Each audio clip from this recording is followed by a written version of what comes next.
Hello, Jayne. Thank you so much for being on the Artistpreneur, the Fandid podcast. We're so grateful to have you. How you doing? Good, happy to be here. Thank you so much for having me and thinking of me. Oh my gosh, of course, always. Long story short, Jayne Rio is a good friend of mine. We've known each other for a few years now, a bit.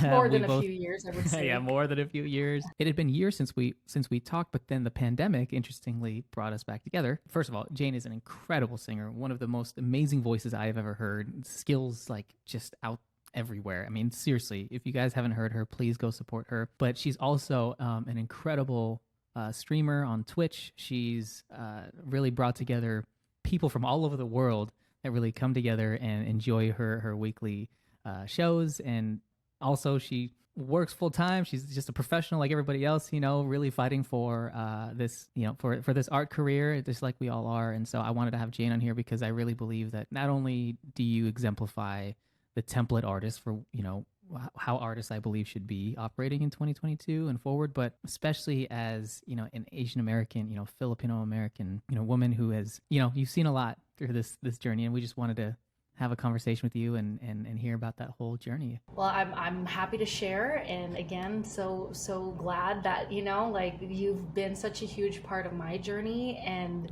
to be able to share the story is just going to be super cool, for anyone else who is just looking to do the same. So happy to share some stories and reminisce and Oh, thank you so much, Jayne, for taking the time to talk to us. Yeah, I guess we can start at the beginning. Like, where were you born? Where did you grow up? And I guess the third part to that question is, when did the music bug bite you originally? what's funny? I think it happened so long ago for me that it's hard to really pinpoint when it happened because, my mom and dad are actually like really into music as well. And so it's kind of hard to like say. Like, for example, I sang at a family party or a company party actually for my family.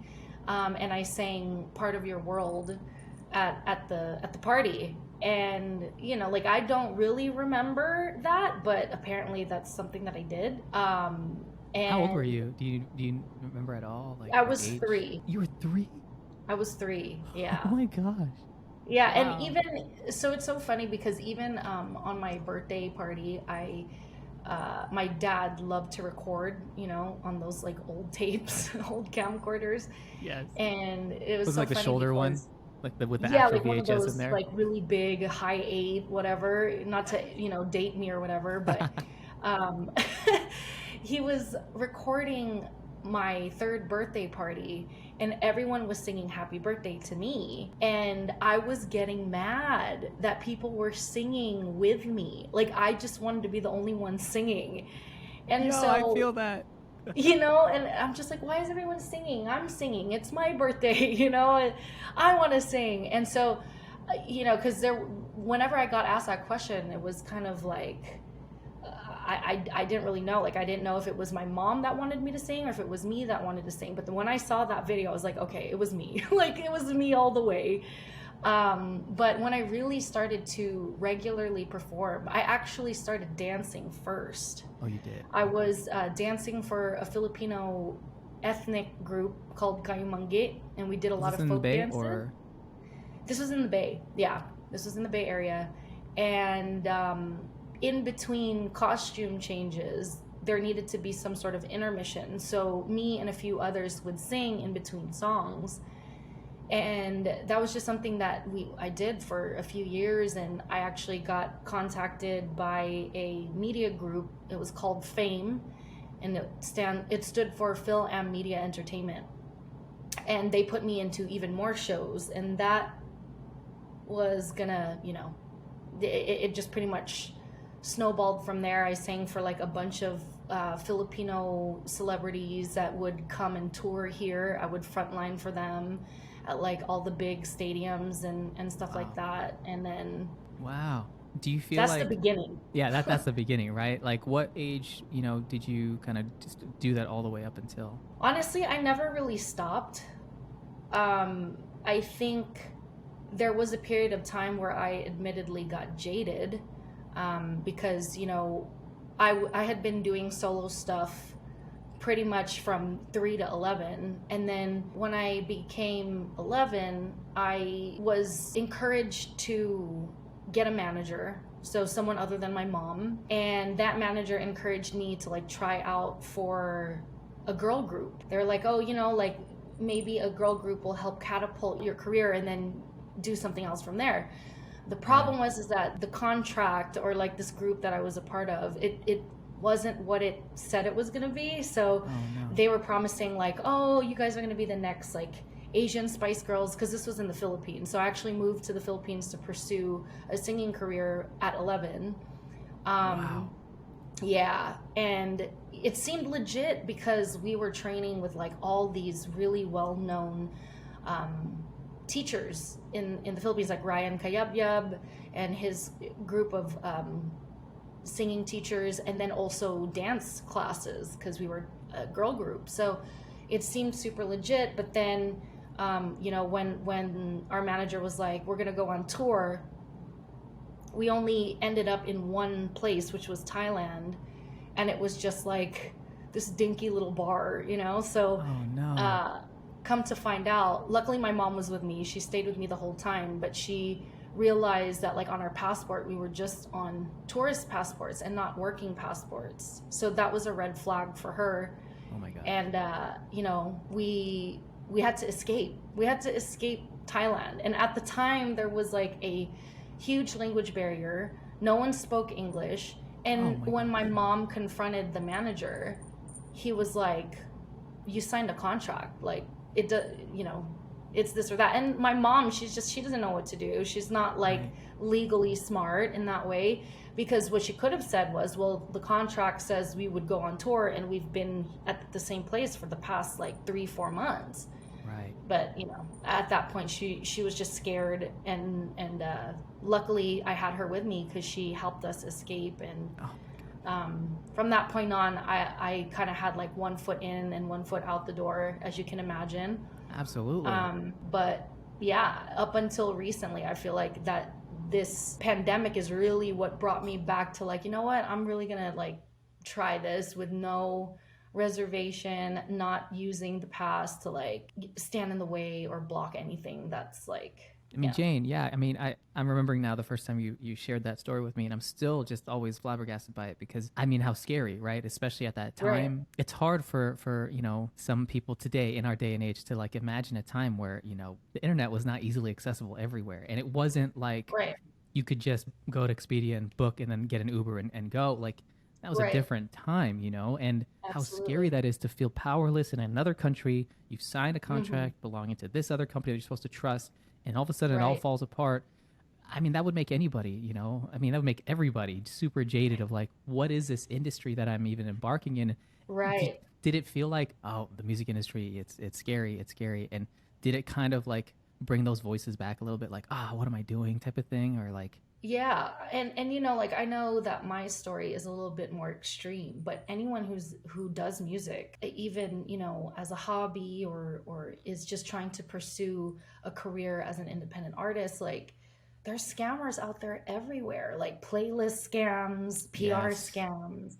There's just so much, and it's really sad that because people are so passionate about their craft, they want to get their music out there, and there are people who will take advantage of that because you know they're we're not taught how to navigate the music business, right, and those sadly who are in the know, unfortunately in my experience, are gatekeepers. So yes. a lot of times it's like you want to excel in this industry, but it's hard. It's hard to get people to listen. It's hard to you know find people that you can trust. And Yep, find people you can trust. it's not, it doesn't have to just be like me going to another country. Like it happens every day with normal people. And normal scenarios like that, which is really sad. So Which is so sad. Did you feel like you were making the right decision at the time? at the time, yeah, Right? right? Because you're just You're like, oh, convinced. like we got to go for it. Just go for anything and everything. And, it's like it's kind of instilled in us that like if you really want this,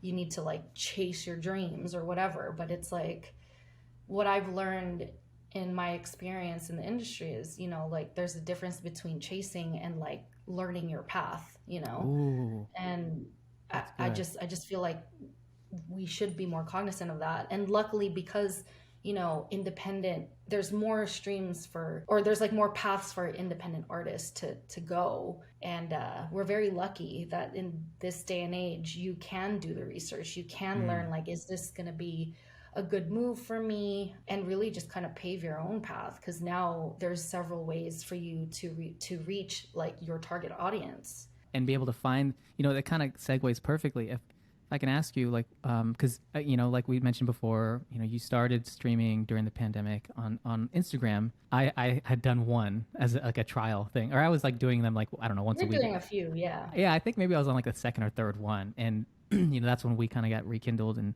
it's like, oh, like you were asking me about cameras and things, and then all of a sudden I answered like maybe a couple things, and now you're the expert to me. Now I'm asking Jayne, like, how do you do that? Like, what, you can put graphics on? Like, what is OBS? you know? Right.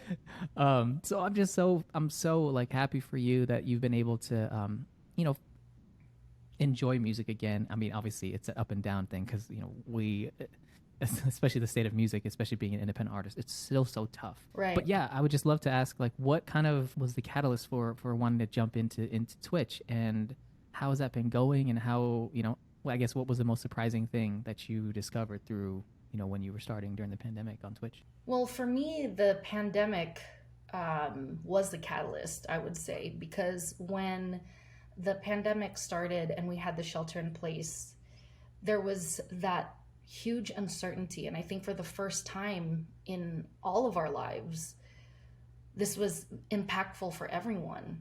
And Everyone. everyone was like, what are we doing? Like, what is going on? Like, are we really getting locked down? And if we are, for how long? And it's like we kind of took for granted that social aspect that we get to do at any given moment. And so for me, shelter in place started about a few days before my birthday, and I was planning a birthday party, and it was going to be a big one for me. Oh, And it was a milestone birthday. And so because it was a few days after shelter in place, everyone was like, well, what are we going to do? What are we going to do? And just to kind of corral everybody together, I was like, well, my biggest following is on Instagram, so let me just do a live and let everybody know, like, hey, we don't have, we're not going to do the party just to be safe. And well, let's just party here. So I'm like cheersing with people on the live, and I was like, wow. okay, like this is kind of cool. It still feels like there's some, form of camaraderie there. That's kind of what started it. Like that's where I was like, oh, this can be a thing. Then I started seeing other artists. Like you were one of the first that I saw. Kaylana Music was another one that was Oh, live streaming as well. And I was like, oh, this is a cool little idea. Why don't we do that? Let's just live stream. And at first, like I just had a speaker playing, like a PA speaker, and then now it's like I was just using the speaker to feed into the phone, and uh, using the mic on the phone, and it wow. sounded like crap. And so, that's when I reached out to you, and I was like, hey, how do you make your sound so good? Like I had no idea. And that's when you told me about Restream. So I tried Mm. that out to get my, sound from the computer into my Instagram feed. And in doing that, there was a Twitch option, and I was like, let me try Twitch, since I know that nobody knows me on there. I can troubleshoot, and it won't seem like an amateur stream if Right, right. You could if kind of I do practice in that. public. Right, right. Like I don't want to practice in public, and I guess I was just lucky because I kind of hit like the requirements to get listed on the discovery page, which is Wow. 3 viewers and also a long stream. So because I was troubleshooting, I had two of my best friends tell me if the sound was right. And Wow. funny enough, there was sound only coming out of one speaker. So like they're like, it's only coming out on the left or the right, I forget, but it was only coming out from the left or the right. And I'm like trying to unplug things, and apparently that's actually good content on Twitch. So people were Oh, actually coming in trying to help me troubleshoot what was going on. And so people would wow. stay to see if I would, figure it out. And at that point, like I think I maxed out at like 10 or 12 viewers, which is a lot Yeah. for someone starting off on Twitch who I didn't even, advertise it, nothing. Right. From that day on, I was hooked, and I was like, okay, I'm gonna keep streaming on Twitch, and it just blew up on its own. And Wow. it was, yeah, it was such a cool time. Like I know that it was pandemic was depressing for a lot of people, but for me, it changed my entire life. It's really amazing because it's the pandemic, of course it is what it is, right? There's we all lost people, and it's been, oh man, it's been so hard to deal with that. I got Right. two uncles passed, and it's just like, it's so hard. So we're dealing with that, and it feels like there's like no joy, right? I'm going back to that Right. time in my head of like, it was so scary. like It like all was. of us were, like, our fight or flight response was all activated Yeah. for like 2 years. I think that's something we're not talking about. That stress hormone Yeah. that hits, that's supposed to be meant for, if a bear is attacking us or if like a danger is happening, it gets initiated, and it's really hard to unlearn that. I mean, that's something that I'm working with my therapist about, like, how do I understand that not everything is like the most horrible thing, but we're all dealing with that right now. and it Right. and it sounds like you were able to provide some sort of, like, not even a distraction, but just like people for that first stream, they were like contributing.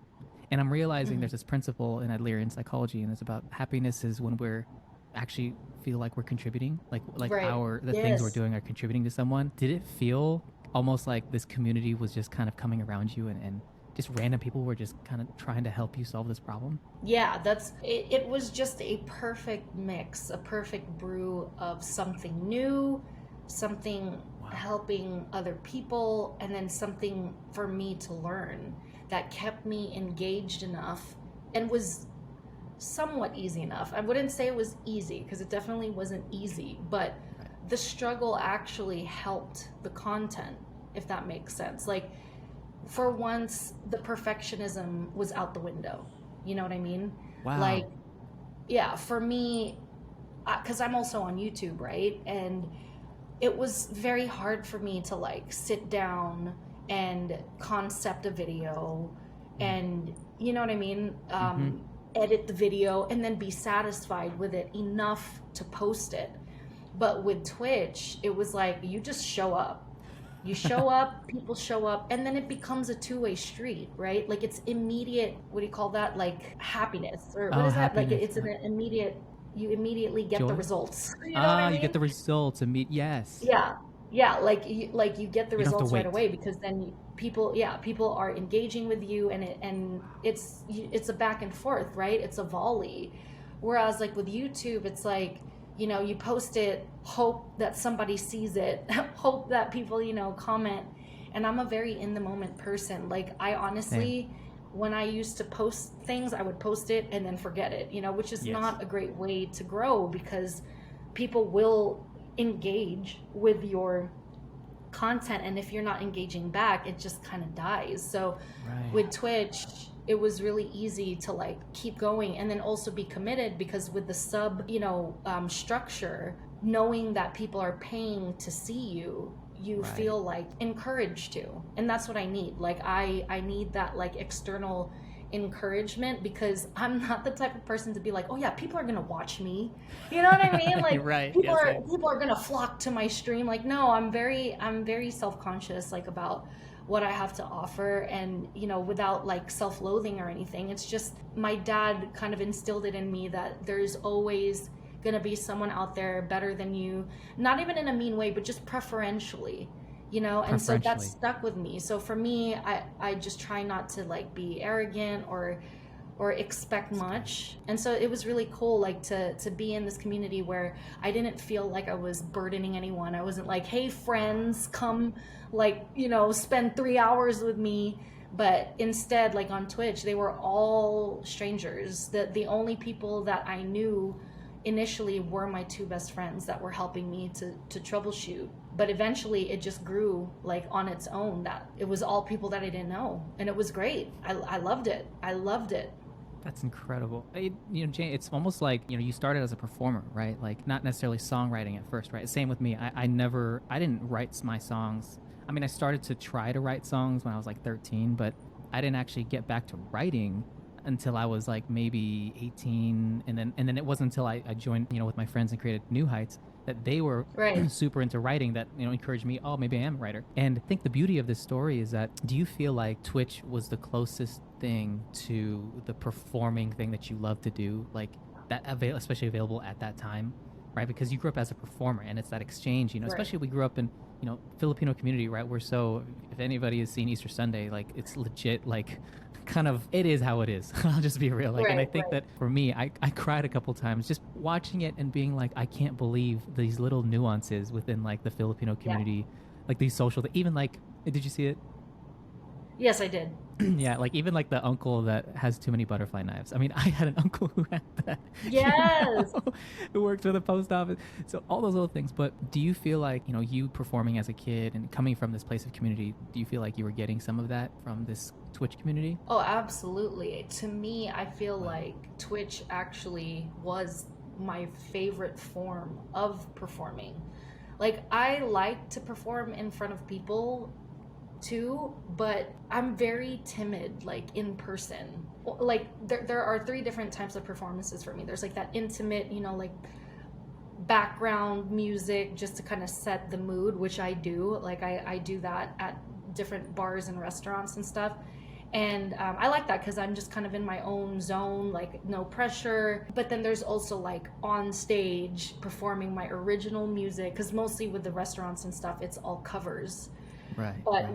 with like an actual stage performance at like a festival, or you know, like one of those like showcases, and I'm singing my own original music, it's nerve-wracking, you know, because it's very vulnerable to share your music, to see if like, are people gonna like it, like, Right. you know, it's not familiar to them. So to pique their interest and keep them engaged, that's like a, not a personal attack, but you know what I mean, like you're Yes. personally like You hit by put, that. yeah, you're putting yourself out there for others to judge, Yeah. and also knowing that those things, it's completely on the outcome, which we can't control. Right. Yet they put that Exactly. on us, that we have to control the outcome somehow. But really, that's not. Yeah. And then the third would be Twitch, where it's just you singing to a camera, really, a screen, and you don't get to see like people's reactions or whatever, you know, like there's a viewer count, but other than that, like it's all in chat, you know, like you see people's reaction through chat, and for the most part it's been very positive. Mm, So I've great. really been able to just be myself, and Be from yourself. Twitch, yeah, like because initially I'm really just by myself, you know what I mean? So you kind of have the freedom to just do whatever you want, because no one is watching, if that makes Right. sense. Yeah. So it actually helped me with my live performances, because now that I'm used to like talking so much on stream, because my streams, again, like they last anywhere between 2 to 4 or 5 hours. Wow. And so kind of like getting the engagement from the chat, asking me about my songs and what they're about, and being able to kind of share that story that I wouldn't have really ever told before, because to me I feel like I'm on a time crunch, like no one cares about my story. Right. And come to find out, like, no, actually people really do care about the story. That actually gets them more engaged in the performance. And so through Twitch I've been able to kind of craft the journey that I take the audience on when I do a live performance. And I've gotten a lot of practice thanks to the many hours we've put on Twitch, you know? Oh my gosh, Jayne, what you're describing to me is the perfect. It's like what all of us artists dream about, right? Mhm. It's like we look, for those of you guys that are listening, you know, and have been performing for a long time, you'll understand where Jayne and I are coming from. Of like, we grow up in a system, in a school system that is all outcome based, right? Yeah. It's putting it into our heads that like you are responsible for the outcome of your life, right? So there's tests, and it's never about how do we help these students create systems in their lives that work for them, right? And I feel like so much of my struggle as an artist has always been with my ego.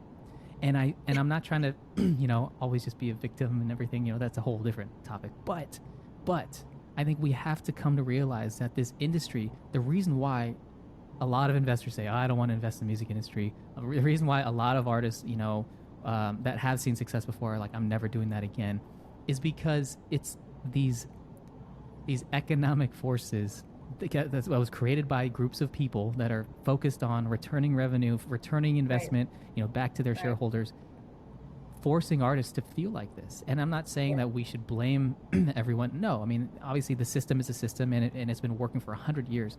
But this right here is like where I've always wanted to be. I've always wanted to play my type of music that I love in front of the people that enjoy it just as much as I do. Right. And I can just do that. You know, I could do that for hours. But yet, being in this music industry, we have to tie. We think of all these things because we really think like American Idol has not helped at all the anxiety that artists feel. If anything, it's created so much. It's fanned the flame of anxiety. All these competition shows, thinking you get this one shot and then you get this whole thing. Like, no, it's made us kind of feel. It's almost gaslit us because it's like, well, why are you not good enough? You know, and then now we think that all of those things are our fault, when really it's not. Absolutely, yeah, you're absolutely right. I feel like it's created this kind of pipe dream of like, oh, that's your like one shot, and you know, kind of dismissing all of the other work that needs to be done as an independent artist. It's and like that you have done. Yeah. Right. Exactly. I mean, honestly, like, everything that you've been talking about with the Twitch channel, I really believe that all of us artists, all of us performers, that's what we want. We just want to be with the people that really see our art for what it is. You know, I went and saw this comedy show of this comedian named Mike Birbiglia, and and I've never heard of him before. Like, that was the first time, and he was so funny, but it was such a different show, and it was like in the Amundsen here in LA. A buddy of mine, he's one of my favorite comics. Like, I bought tickets, we'd be down and go. So I went, and it was like, I was looking around and I'm like, there are people, you know, I'm 36. Like, there's people there that are like 18. There's also, but the majority were all people like in their 60s and 70s. And they were like just laughing so hard of like all these jokes. I was like, like, are they going to get offended?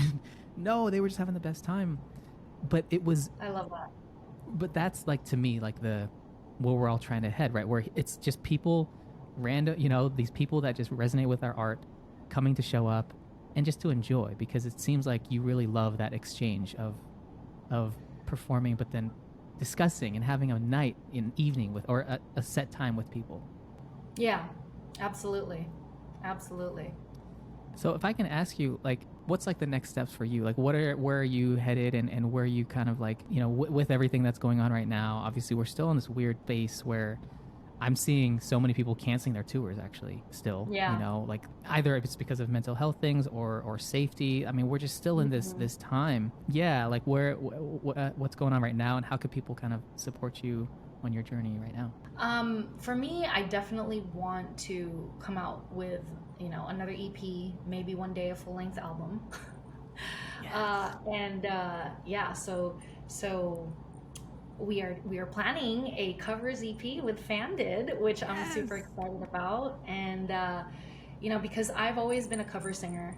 You know, there are people Same. like who just write, and they just have like all original music. But for me, I really enjoy singing people's songs. Like, to me, I feel like I'm like a translator or a storyteller. Like, I like to tell the stories of the songs, you know, like I take pride in being able to tell the story in my own way. And so having this covers EP, I think, is going to be really cool to kind of revive some of my favorite songs, and some favorite songs of the Twitch community as well. And then, you know, just continuing to find my voice when it comes to writing. For me, most of my bodies of work have been from very, I guess, like rough times in my life. Yeah. And so much has changed now that it's like writing happy music is a whole new realm for me, I guess. But it's just something that I want to keep exploring. But we'll start off with a covers EP first. Love that. Because that's long overdue. You know, and to be honest, like Jayne, you were one of the biggest inspirations for Fandid. Truly, was because you know, as an artist myself, like you get asked, I'm sure all the time, like, how can I support you from people? And it's the sweetest thing. It's right when you can impact somebody and they're compelled in their own right to want to do more. We're kind of lacking in options on for that support, right? I'm always just like, listen to me on Spotify. But even those people are understanding, like, well, does that even pay a lot? Like, they're starting to see that side too, and so they want to do more. If I can ask you, what is it about Fandid that made you kind of interested in utilizing us in this way, as opposed to kind of the other things? Like, how does it kind of gel kind of more with your trajectory and the way that you've been operating as an artist? I think for me, trust is a huge thing. Like I had mentioned before, you know, like working with a team that I trust and knowing you for many years, I already, you know, have that foundation where I'm just like, okay, when you say you're going to do something, like it's going to happen. And two, I just really like the concept, the idea of like, you know, having your audience kind of help support you by owning a piece of the project. Because when you really think about it, at least for artists like me, they are my inspiration. They're my motivation. They're the reason why I even considered going back into music. So to be able to provide that option to be like, hey, like if you really want this music, which, you know, they've been asking for, then, you know, here's an opportunity to help support me and own like an actual piece of this project. Yeah. And I think that's super cool. I've never heard anything like that. And, you know, like with the rise of NFTs and just people being a little bit more financially literate with like stocks and stuff, it's like, why are we just investing in, you know, big companies when artists like us are doing, you know, ample amount of work that we could benefit from having a little bit of, you know, financial support from the people who want the product. Yeah, so. Right. And who want to be a part, right? People, it was that concept of like, you know, voting with our dollars that really kind of changed my way of looking at things. Like I thought that the artist journey was only transactive, right? Like the only thing that we could do as artists is, you know, create art and then sell it. And then when, you know, streaming came around, like, honestly, it's been very confusing of like, how did, right? Because growing up, we had like the, you know, the Britney Spears template, you know, the NSYNC template of like, you do this, you work with these companies, and then they make you into a star. And so weirdly, right, even though that was harder, there was like kind of solace in the ignorance that we had because our solace in our naivete, more like it, because it just felt like there was an actual thing we're working towards, you know? Right. It's funny that you say that, because for me, that was the dream, right? Like, just, I'm a blank slate, go ahead and do whatever you think is right that will sell, and I'll do it. Like, that's literally, you know, what I experienced, like with the girl group, with, you know, all those things. And that was what, for the longest time, what we thought the template was. But now it's like, you actually have to build your own character, build your own persona, make the visuals, the sound, and all of that on your own. And then the companies will come and pick you up and then, you know, push you out into their avenues. So it's like, they're not even doing that work anymore, you know? Which is kind of like, that kind of sucks. So now I have to do the work and you're just going to come and take it. Exactly. So, you know, that's why now it's just like, we're in a very lucky time where we can build our own career, you know, the way that we want. And you really just get, you know, what you give. And so that's like, you know, that's exactly that's so well said, Jayne. Thank you. Because I think Yeah, with Fandid and with, I think the parallel with like, utilizing Fandid for its capabilities, but also, being an art creator and being a creative now. Yeah. The big change, I think, is that it used to be I can do, some of the work myself, but if I impress a certain amount of powerful people, then I'm good.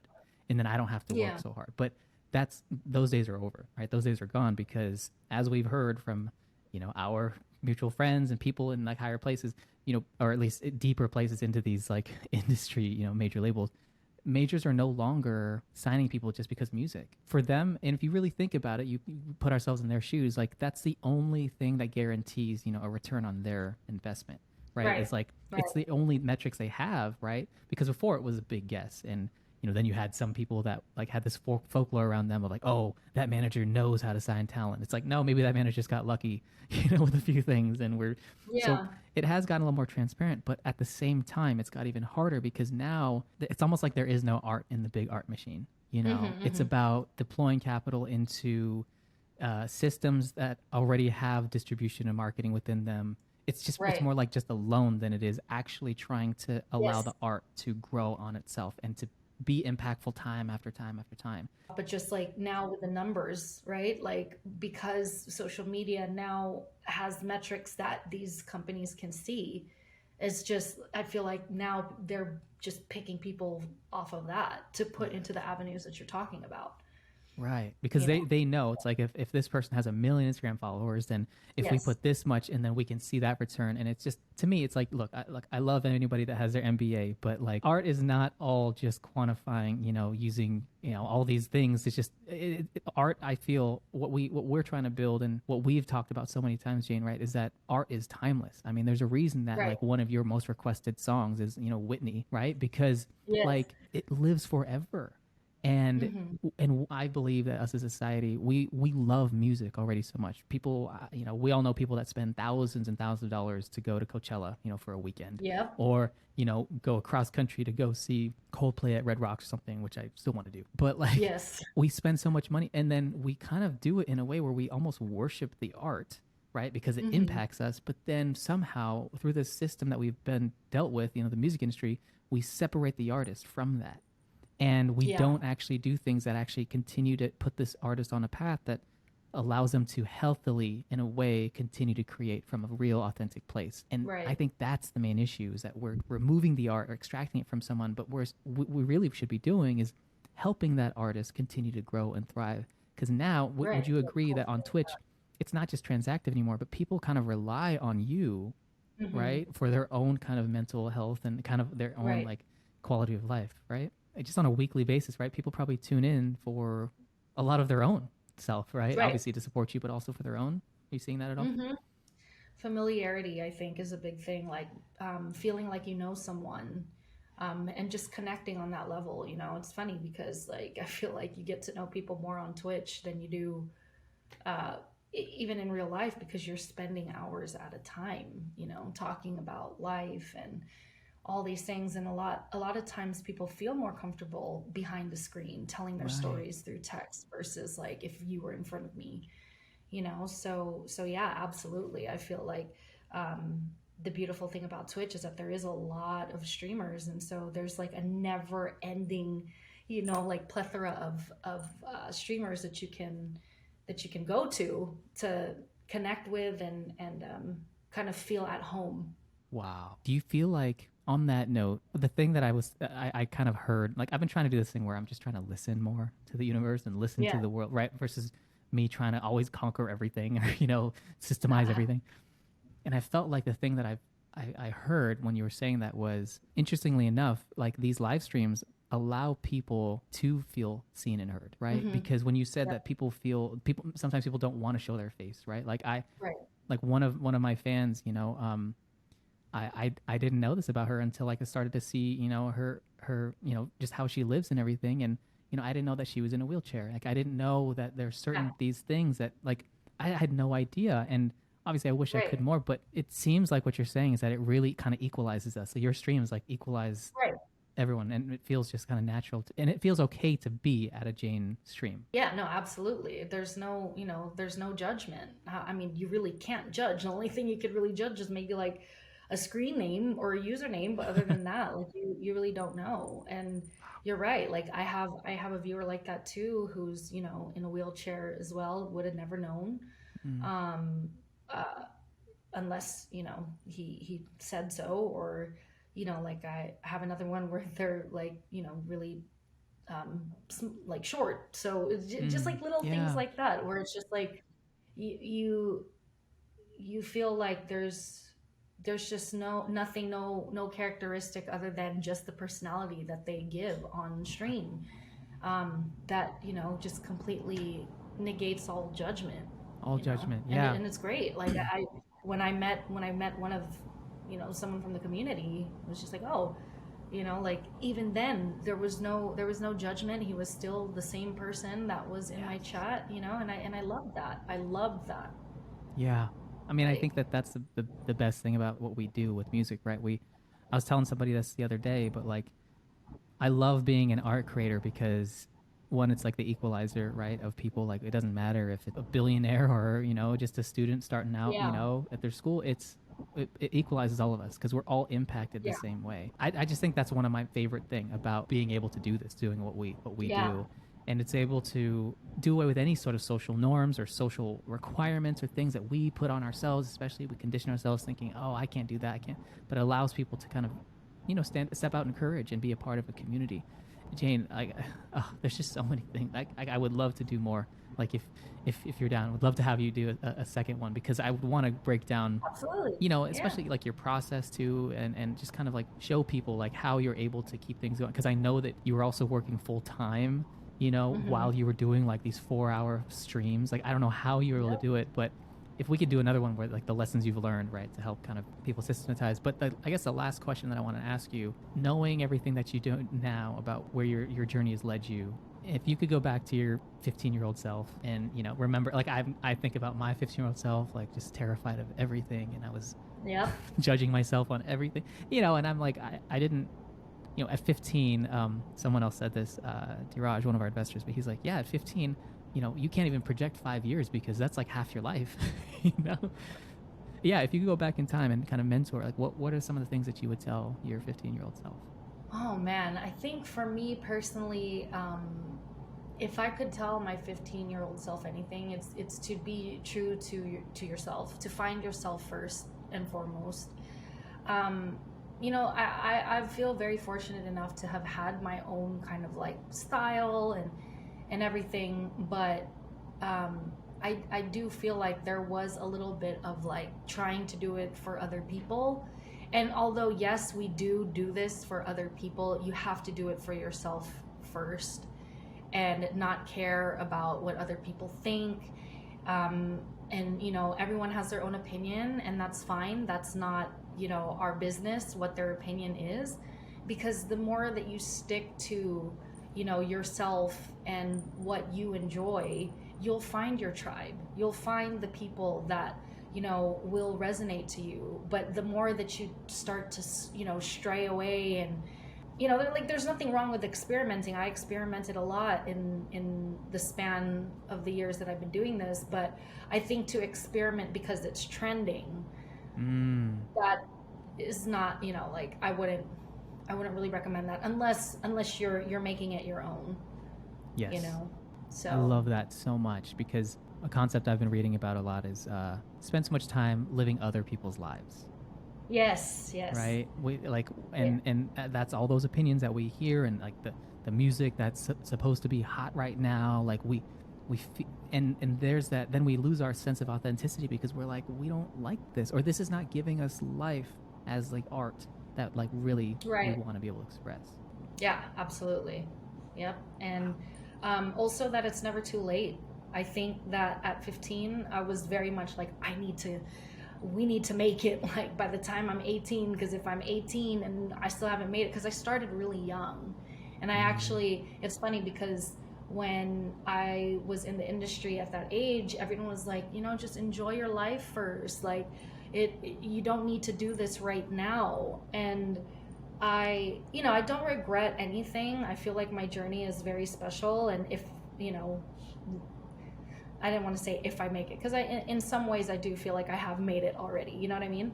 but like Yes. my story is just so unique. Like, and I wish that I wasn't so hard on myself when, you know, I was like, oh, we're not getting anywhere even with all this hard work. It's like you have to enjoy the journey and not the outcome, because the more that you enjoy the journey, like then all of it was worth it. You know, you don't need other people's validation to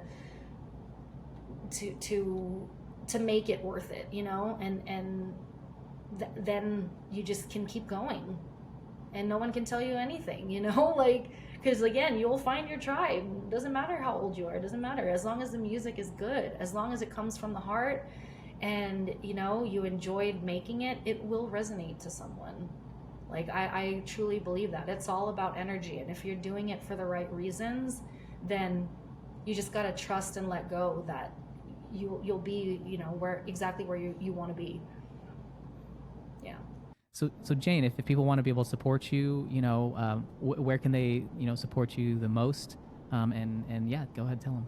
Yeah, definitely. So right now, my most active, I guess, stream is Twitch.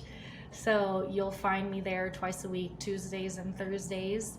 Instagram, I'm planning on, you know, reviving my YouTube, and of course Fandid. So we have a project on Fandid, and we're gonna, you know, knock out this covers EP, and it would be so great to have, you know, the support of anyone that is interested. Jayne Rio, thank you so much. We will have you on another time. I'm so excited. I can't wait. Make sure you guys all follow her, support her. You know, she's just getting started. Let's go. Oh, well, thank you for having me. This has been so great, and it's really nice to be able to exchange stories and, you know, support one another. So thank you for having me.